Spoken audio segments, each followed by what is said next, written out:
and today I am doing my impressions on two different books, and these reviews will cover my thoughts on the characters and the storyline and overall what I thought. So those two books are these books, and those are the two books that I read most recently. I will get to the older book reviews, but I'm going to do these today, and that is The Madman's Daughter and Shadowfell. So let us start with this one. First of all, this book is by Megan Shepherd. I absolutely love the cover. It is so beautiful. On top of which, I checked out the cover for the second book, and it is like even more beautiful, like at least 2 or 3 times prettier.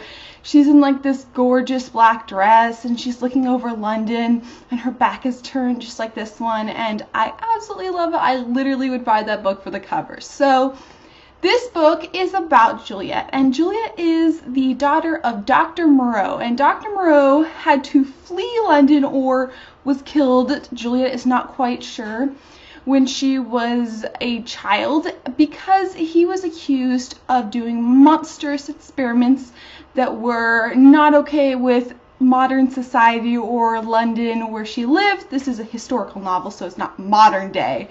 But Juliet doesn't know what to believe. She wants to believe that the father she remembers fondly didn't do these things, and yet at the back of her mind, she doesn't quite know if that's the truth. In the back of her mind, she has the impression that he might have actually done these things. So this is her journey to figure out whether he is the monster that everyone claims he is or not. She hears rumors that he might be on this island, and so she heads there with Montgomery, which is Dr. Moreau's assistant, and also they run into a castaway who is named Edward, and these characters basically form a love triangle which goes through most of this novel, and I actually did enjoy love triangles. If you're one of those people who doesn't like love triangles, this one I believe is a good one. The other element in the story is the horror aspect, obviously.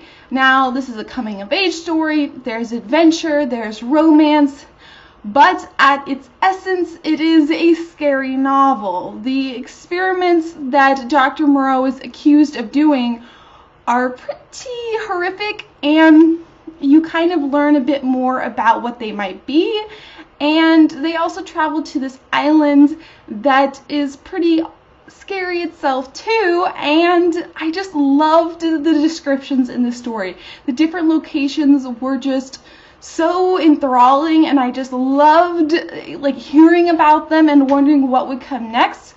I also really enjoyed all of the characters, especially Juliet. She has her flaws, and yet she's still trying to strive for good, even when there's a part of her she feels like is a little bit, not evil, but not quite right.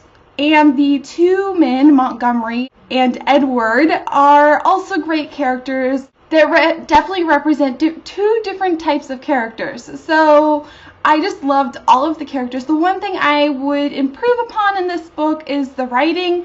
I felt like the pacing was a little slow at times, and there was danger, and yet you didn't quite feel that danger.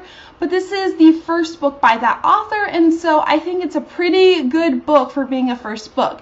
I gave this book 4 out of 5 stars. I would like to recommend it to any of you who like YA and want a little bit of horror mixed in that, or like horror historical fiction, or just want a scary read for Halloween that's not too adult or too scary. So anyways, I love this book, and I hope you guys will check it out, and if you've read it, please let me know so that I can discuss it with you. Next is Shadowfell, and this is a fantasy book. I read this book because Juliet Marillier, I can't quite say her name, wrote a different series, the Seven Waters series, that I absolutely love, and so I wanted to check out her YA writing. And this book is about Nern, and Nern is on the run. Nern, I can't say that name. She's on the run with her father initially, and something happens and she ends up on her own, and she is basically running from the king and the king's men because magic is outlawed in the lands of Alban, and she has a little bit of magic. She can see the fairy folk. And so she has to basically pretend she can't, and yet at the same time it's hard to ignore, on top of which there might be a little bit more to her abilities. Also, there is another character, a man, who is helping her part of the way, and he's a big mystery, and you don't know who he is and whose side he's on, and that definitely added to the tension of the story. I really enjoyed that part. I also loved all of the creatures you meet in this story, and a lot of them have their own humanistic characteristics, and yet at the same time are obviously not human. Overall, most of this story is spent in the wilderness. In fact, basically all of it is, and the description of it is great, but it makes the read a little bit slower.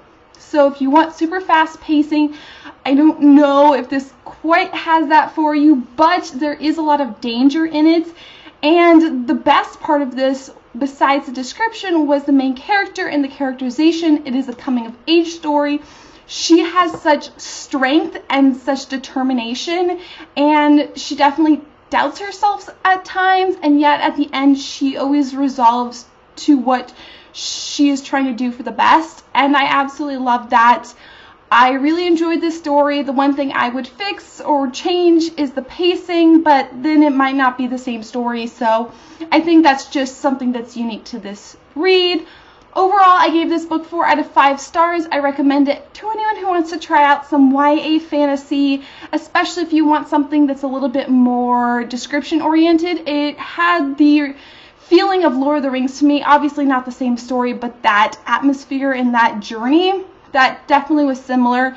So yeah, check it out. This was my impressions of these 2 books. I hope that you guys will let me know if you've read either, and also let me know if you plan to read them. I really enjoyed sharing my thoughts, and I hope you guys have a wonderful night. Bye guys!